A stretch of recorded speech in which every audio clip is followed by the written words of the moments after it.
নমস্কার বন্ধুরা, Bhadreswar study centre চ্যানেলে তোমাদের স্বাগতম। তোমাদের জন্য একটা দারুণ সুখবর। পোস্ট অফিসের তরফ থেকে যে জিডিএস এর নিয়োগের যারা যারা আবেদন করে ফেলেছো তারাও এই ভিডিওটা দেখো মনোযোগ দিয়ে, এবং যারা যারা এখনও আবেদন করোনি তারাও এই ভিডিওটা ভালো করে মনোযোগ দিয়ে দেখো, কারণ এই ভিডিওর মাধ্যমে তোমাদের গুরুত্বপূর্ণ তিনটে নতুন ট্রিক্স আমি এই ভিডিওর মাধ্যমে দেব, এবং তোমরা আবেদন করার জন্য তোমরা কিভাবে পোস্ট প্রেফারেন্স সাজাবে, যারা যারা সাজিয়েছো তারা কি পরিবর্তন আদৌ করতে পারবে সেটাও তোমাদের এই ভিডিওর মাধ্যমে বলবো, এবং কাট অফ রিলেটেড কিছু ইনফরমেশন দেব, যেখানে তোমাদের সম্পূর্ণ গুরুত্বপূর্ণ এই ভিডিওটা হতে চলেছে। তার জন্য স্টেপ বাই স্টেপ দেখো। আর একটা কথা বলবো যে যারা যারা আবেদন করে ফেলেছো তোমরা তোমাদের মার্কসটা উল্লেখ করবে, তোমরা কত মাধ্যমিকে পেয়েছো, তোমরা কোন ক্যাটেগরি থেকে বিলং করছো সেটা তোমরা উল্লেখ করবে, এবং তোমরা কোন ডিভিশনে আবেদন করেছো সেই ডিভিশনটাও কিন্তু উল্লেখ করবে। আর যারা যারা এখনও পর্যন্ত আবেদন করনি তারা কি করবে, তারা শুধুমাত্র তোমাদের মার্কসটা উল্লেখ করবে, এবং তোমরা কোন ক্যাটেগরি থেকে বিলং করছো সেই ক্যাটেগরিটা অবশ্যই তোমরা উল্লেখ করবে। তো চলো মূল ভিডিওতে চলে যাচ্ছি, কিন্তু মূল ভিডিওতে যাওয়ার আগে প্লিজ একটাই রিকোয়েস্ট, চ্যানেলটাকে অতি অবশ্যই সাবস্ক্রাইব করে বেল আইকন অল করে দেখো, এবং ভিডিওটাতে এখনই একটা লাইক করে দাও। তো চলো মূল ভিডিওতে চলে যাচ্ছি। খুব মনোযোগ দিয়ে দেখো ভিডিওটা কিন্তু খুব গুরুত্বপূর্ণ। যারা যারা আবেদন করে ফেলেছো তারাও দেখো, যারা যারা আবেদন এখনও করোনি তারাও কিন্তু দেখো, মনোযোগ দিয়ে দেখো। তো দেখতে পাচ্ছ যে এখানে ওয়েস্ট বেঙ্গল সার্কেল, এরকম কিন্তু যারা নর্থ ইস্টার্ন রিজিয়নে যারা আবেদন করবে, মানে ত্রিপুরার দিকে যারা আবেদন করবে, ঠিক আছে, বা তোমরা যদি এনএফআর অর্থাৎ তোমরা যদি আসামের দিকে যদি আবেদন করো, ঠিক আছে, তো এই সব জায়গায় আবেদন করতে গেলে তোমাদের যে কোনো একটা সার্কেল চুজ করতে হবে। তো এখানে দেখতে পাচ্ছ যেমন ওয়েস্ট বেঙ্গল সার্কেলের মধ্যে বিভিন্ন তোমরা ডিভিশন তোমরা দেখতে পাচ্ছ, এগুলো কিন্তু সব ডিভিশন, ঠিক আছে। এই সব ডিভিশনের মধ্যে তোমাদের যে কোনো একটি ডিভিশন তোমাকে চুজ করতে হবে। তো এবার দেখো তোমাদের ডিভিশন চুজ করার সাথে সাথে তোমাদের কি করতে হবে, পরবর্তী সেটি হচ্ছে তোমাদের ডিবির সময় যখন তুমি ডিভিশন চুজ করলে এবং তোমার পার্সেন্টেজ অফ মার্কসও ধরো ভালোই আছে, তুমি ধরো চান্সও পেয়ে গেলে, এখানে সিলেকশন পেয়ে গেলে, সিলেকশন পাওয়ার পরে তোমাদের কি করতে হবে, সিলেকশন পাওয়ার পরে তারপরে তোমাদের ডিভির জন্য ডাকা হবে, এবং সেই ডিভি লিস্টে যখন তোমার নাম থাকবে তখন তুমি যাবে, এবং সেখানে কিন্তু তোমার যে ডকুমেন্টসগুলো ভেরিফিকেশান হবে তার যে অরিজিনালগুলো সেগুলো তোমাকে নিয়ে যেতে হবে, এবং সঙ্গে 2 কপি সেলফ অ্যাটেস্টেড কপি তোমাদের নিয়ে যেতে হবে। তো সেগুলো কি কি লাগছে, যেমন হচ্ছে তোমাদের মাধ্যমিকের মার্কশিট, এটা কিন্তু ম্যান্ডেটারি, এটা লাগবে। তারপরে হচ্ছে আইডেন্টি প্রুফ, এটা লাগবে। যে তো আইডেন্টি প্রুফ হিসাবে তোমাদের কি লাগছে, আইডেন্টি প্রুফ হিসাবে তোমরা আধার কার্ড বা ভোটার কার্ড বা প্যান কার্ড যে কোনো একটি এনি ওয়ান কিন্তু তোমাদের লাগবে। এরপরে হচ্ছে কাস্ট সার্টিফিকেট, তুমি যে কাস্ট থেকে বিলং করছো সেই কাস্ট সার্টিফিকেট লাগবে। এগুলো আমি আরও পরবর্তী তোমাদের কাট অফের দিকে আমি যখন যাব তখন আরও ডিটেলস আমি বলবো। তো এখানে দেখো তোমাদের পিডাব্লিউবিডি যারা ক্যান্ডিডেট তাদের পিডাব্লিউবিডি সার্টিফিকেটটা দেবে, ইডাব্লিউএসএস সার্টিফিকেটটা দেবে, এগুলো কিন্তু সব আপডেট করা থাকতে হবে, মাথায় রাখবে আপডেট করা কিন্তু তোমাদের সার্টিফিকেট থাকতে হবে। ট্রান্সজেন্ডার সার্টিফিকেট যারা আছে তাদের ট্রান্সজেন্ডার সার্টিফিকেট দিতে হবে। ডেট অফ বার্থের তোমাদের জন্য তার জন্য তোমাকে প্রুফ দিতে হবে। তো এই ডেট অফ বার্থের জন্য তোমরা ডেট অফ বার্থের যদি সার্টিফিকেট থাকে তাহলে সেটা দিতে পারো, আর না হলে তোমাদের মাধ্যমিকের অ্যাডমিট কার্ডও কিন্তু তোমরা দিতে পারো, ঠিক আছে। তো এর পরবর্তী যেটি লাগছে সেটা হচ্ছে medical certificate issued by medical officer. এটা নিয়ে তোমাদের অনেক প্রশ্ন ছিল যে স্যার মেডিকেল সার্টিফিকেটটা কি কখন লাগবে। তো এই মেডিকেল সার্টিফিকেটটা কিন্তু তোমাদের লাগবে যখন তোমাদের ডিবি হবে তখনই কিন্তু এটা লাগবে। এটা যে কোনো এমবিবিএস কোনো ডাক্তারের কাছ থেকে বা কোনো অনেক ধরো হেলথ সেন্টার যেসব ক্যাম্পগুলো বসে সেখান থেকেও কিন্তু তোমরা এটা কালেক্ট করতে পারবে। এটা পরবর্তী সময় লাগবে, এখন লাগবে না। এবং যারা যারা ট্রাইবাল এরিয়া থেকে বিলং করছে অর্থাৎ অরুণাচল প্রদেশের জন্য এটা কিন্তু দেওয়া হয়েছে, তাদের এটা লাগবে, এটা তোমাদের জন্য নয়। তো এগুলো হয়ে গেল, তোমাদের এই সবগুলো লাগছে। এবার দেখো, এবার গুরুত্বপূর্ণ হচ্ছে তোমাদের সিলেকশন। আমি বারবার বলছি কাট অফ কিন্তু সম্পূর্ণ ডিপেন্ড করছে তোমাদের ডিভি, তোমরা যে ডিভিশনটা চুজ করছো সেই ডিভিশনের ওপর। এটা কিন্তু খুব গুরুত্বপূর্ণ। তোমরা অনেকে কনফিউজড হয়ে যাচ্ছ, অনেকে ভাবছো যে আমি প্রেফারেন্সটা কীভাবে সাজাবো আমরা সেটা বুঝতে পারছি না, কিন্তু সবথেকে মেন সেটা হচ্ছে এই প্রেফারেন্স যত তুমি ভালোভাবে সাজাবে তার ভিত্তিতে কিন্তু তোমার চান্স পাওয়ার সুযোগ কিন্তু থাকবে। তো এখানে ভালো করে ব্যাপারটা বুঝে নাও। বলছে an applicant can only apply one or more vacant post of GDS. ঠিক আছে, অর্থাৎ এক বা একাধিক পোস্টে কিন্তু তোমরা আবেদন করতে পারবে, কিন্তু তোমাদের কন্ডিশন কি আছে, only in one of the selected division, অর্থাৎ যে কোনো একটা ডিভিশন তোমাকে চুজ করতে হবে। অর্থাৎ এখানে কি পরিষ্কার হলো যে ওয়ান সার্কেল আর ওয়ান ডিভিশন, অর্থাৎ এই সার্কেলের মধ্যে একটি মাত্র তোমরা ডিভিশনে আবেদন করতে পারবে। তো সেই ডিভিশনের মধ্যে তোমাদের যতগুলো পোস্ট আছে, মানে পোস্ট বলতে গেলে তো তিনটে পোস্ট, একটি হচ্ছে এডিপিএম, তারপরে হচ্ছে বিপিএম, তারপরে হচ্ছে ডাক সেবক। ঠিক আছে, তো এই তিনটে পোস্টে কিন্তু তোমাদের আবেদন করতে হবে। এবার সেই ক্যাটাগরি ওয়াইজ কিন্তু তোমাকে সেটা সিলেক্ট করতে হবে। কিভাবে সিলেক্ট করবে সেটাও আমি তোমাদের বলছি। পরবর্তী সময় যদি তোমাদের সংশোধন করার সুযোগ থাকে তাহলে কিন্তু তোমরা সংশোধনও করে নিতে পারবে।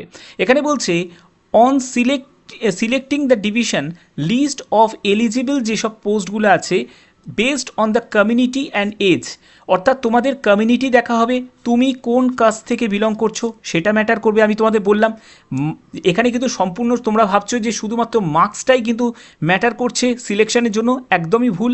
এখানে কিন্তু তোমাদের কাস্টটা কিন্তু ম্যাটার করছে, অর্থাৎ তুমি কোন কাস্ট থেকে বিলং করছো, এবং তোমরা যদি ওভার এজের কোনো ক্যান্ডিডেট হয়ে থাকো, অর্থাৎ এখানে আমি বলতে চাইছি যাদের বয়স, ধরো একজনের বয়স 27 বছর আর একজনের বয়স হচ্ছে 36 বছর, তাহলে তার কম সুযোগ আছে, তো তাকে কিন্তু চাকরিটা দেওয়া হবে।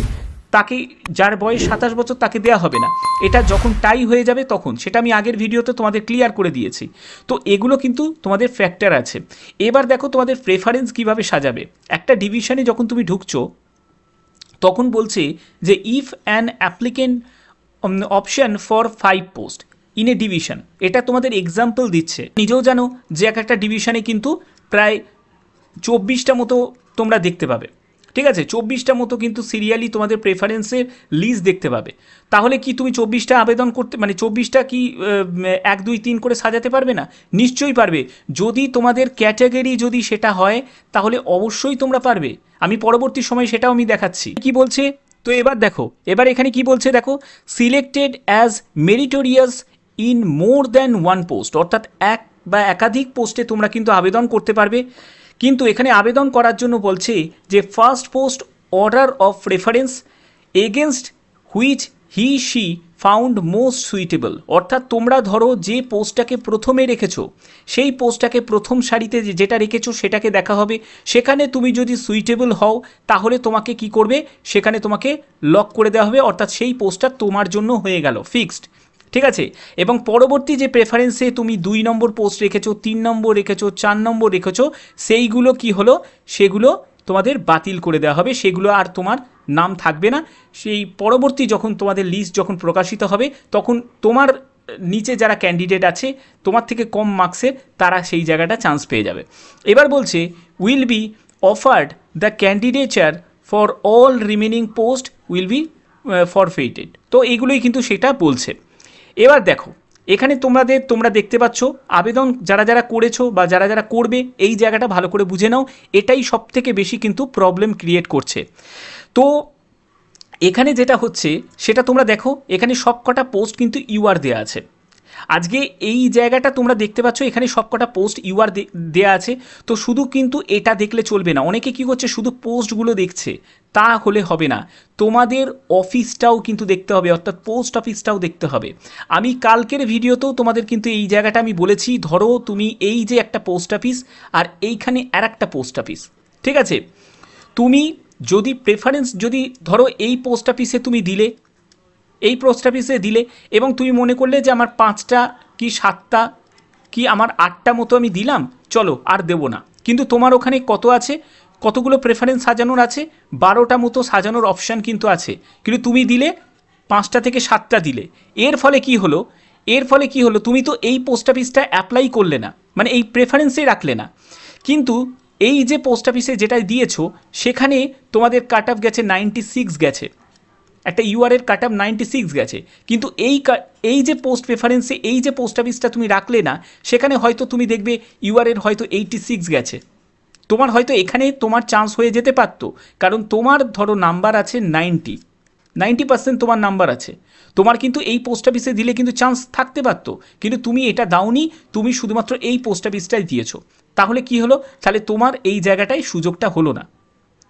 এইটাই হচ্ছে মেন জিনিসটা, প্রেফারেন্সটাকে ঠিক মতো করে কিন্তু সাজাতে হবে।